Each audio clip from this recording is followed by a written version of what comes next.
the pouring of liquid nitrogen. In case during any of these demonstrations you wonder how we get the liquid nitrogen into the glass dewar, here's the answer. We decant it from a 10-litre liquid nitrogen dewar, which itself is filled from the university's nitrogen stack. When pouring liquid nitrogen from one dewar to another, you do need to take some precautions. Just in case there's a spillage, do not push yourself up against the surface on which you're pouring. You really don't want liquid nitrogen sticking into your clothes around your belt level. The white cloud that's coming off the liquid nitrogen is obviously not nitrogen. It's that the nitrogen gas that's been formed in the dewar is 220 degrees centigrade below the boiling point of liquid nitrogen, is simply condensing water vapor from the air as cloud. The energy for the change of state is coming from the inside piece of glassware within the dewar itself, and when the bubbling subsides, it's pretty much because the liquid nitrogen and the inside glass of the dewar that's in contact with are at the same temperature. Liquid nitrogen and short long balloon. In this experiment we're going to demonstrate the effect of a cooling temperature onto the contents of an air-filled balloon. Now whether this balloon is filled with air or blown up is entirely up to you. Don't blow it all the way up, you'll find a great deal of trouble in knotting it. Slowly immerse the balloon into the liquid nitrogen, trying to avoid an overspill. If you push the rubber middle into the edges, you'll form a sharp piece which can crack. Get the balloon deflated down to 4/5 of its original volume and you should be fine. Once you pull the balloon out of the liquid nitrogen, wave it around a bit and of course it will expand. This should be reversible until you end up breaking the balloon. This is a reversible physical process. You may of course want to try this with longer and longer balloons with or without funny heads on them. The procedure is similar to that with a short balloon. However, the only place the gas is going to cool is when it's in the balloon in contact with the liquid nitrogen. You need to push the gas down the tube to give it a chance to cool. This may look a bit weird to the students that are onlooking. The expansion is more dramatic with a long balloon because it takes longer to go out to its full size. Also remember, when you're setting the balloon up initially, don't blow the balloon up through its entire length.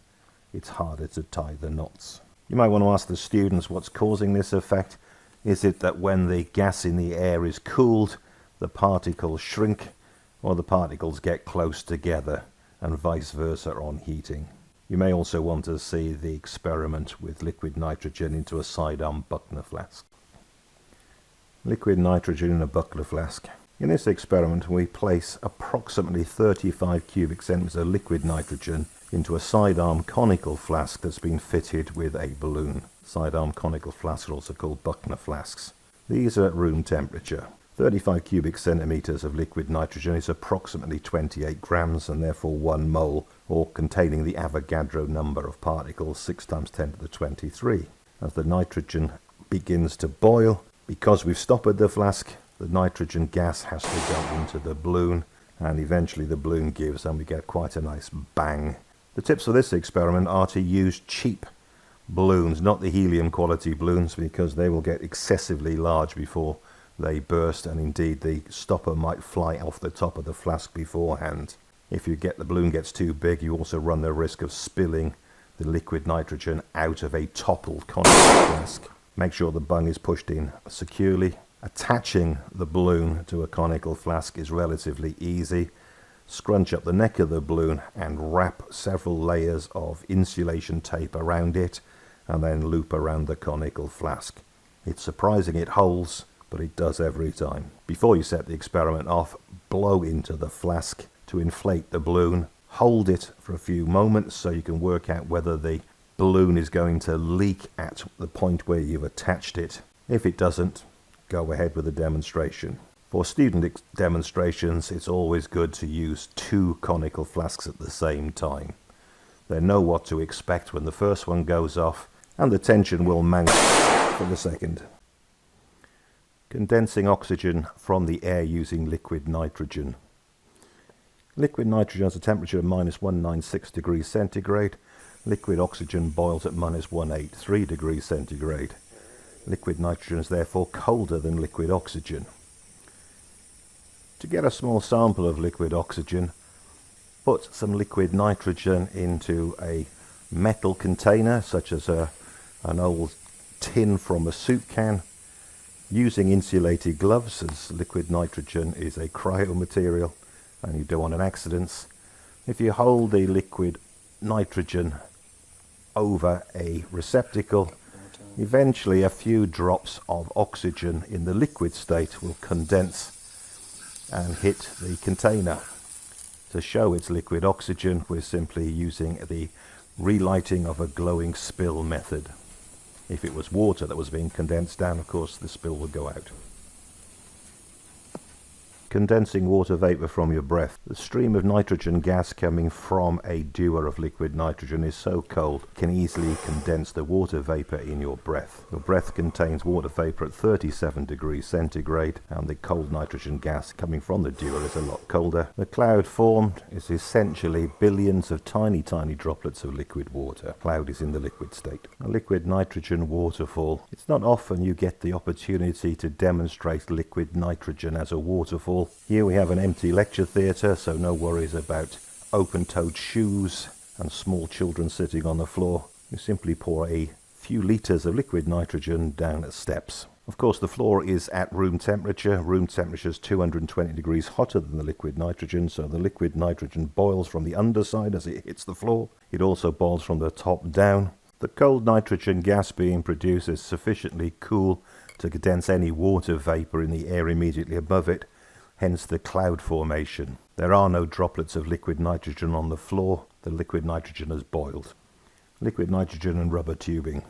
If we put some standard Bunsen burner tubing into liquid nitrogen, we are adding a heat source. Liquid nitrogen will boil inside the pipe, pushing out any unsuspecting droplets of liquid that get in the way. We can get a shower of liquid nitrogen. That shower will stop when the rubber tubing reaches the same temperature as the liquid nitrogen. The change in temperature on the rubber, of course, affects its physical properties. Rubber, being a heat insulator, will still be at room temperature at the part that you are holding, but will be dangerously cold, -196 degrees centigrade, with the bit that's been in the liquid nitrogen. Don't touch that unless you're wearing thermal gloves. It doesn't take too long to warm back up. You can demonstrate there's a change in physical properties by trying to bend the rubber tubing. Rubber is a heat insulator, so the top part of the rubber is still flexible. The lower part of the tubing becomes rigid as there is less energy for the polymer molecules to slide past each other. You might want to compare this with rubber gloves in liquid nitrogen. Safety tips.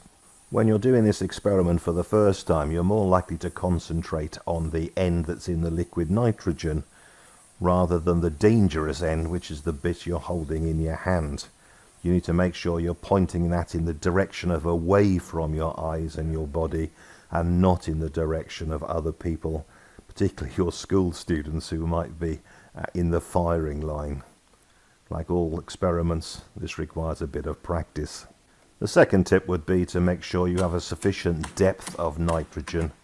If you try this in too shallow a depth of nitrogen, the effect is less impressive. The Dewar flasks are not perfect heat insulators. They do cool down with time, as evidenced by the formation of ice from condensed water vapour at the mouth of the Dewar flask itself.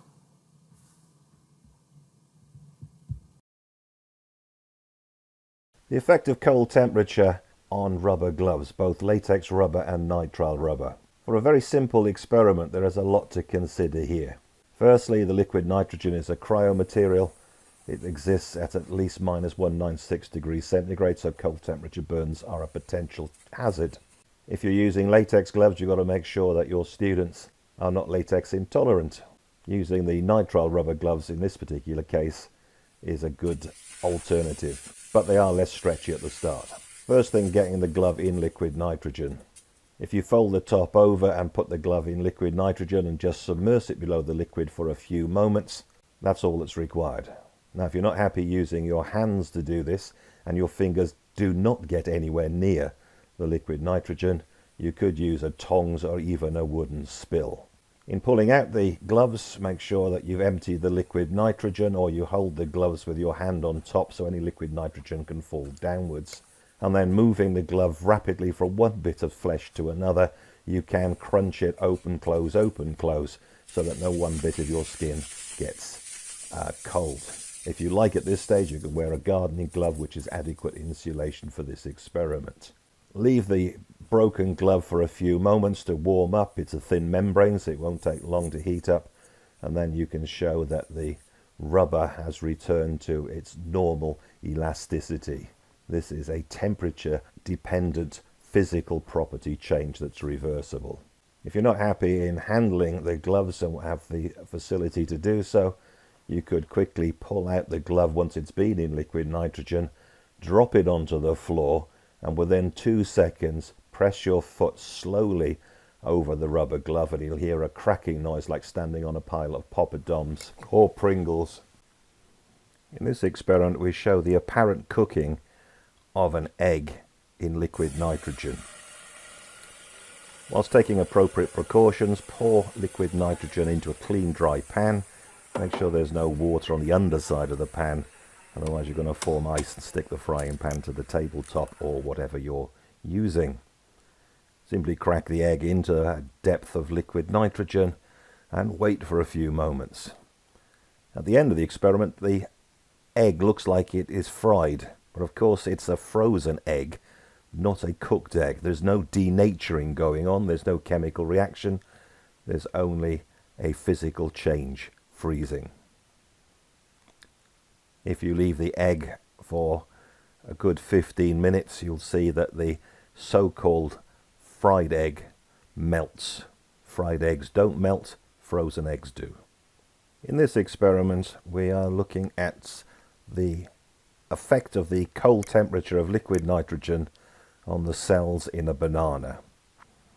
Liquid nitrogen boils at -196 degrees centigrade, so it's a cryomaterial, and hence due care must be paid. Make sure that your banana that you're using is a long one, so there's plenty to grab hold of above the level of the liquid.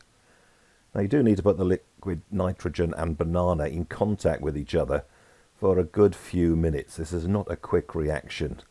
You can tell when the banana has had its heat taken away from the lower part, because the amount of bubbling in the liquid nitrogen subsides dramatically.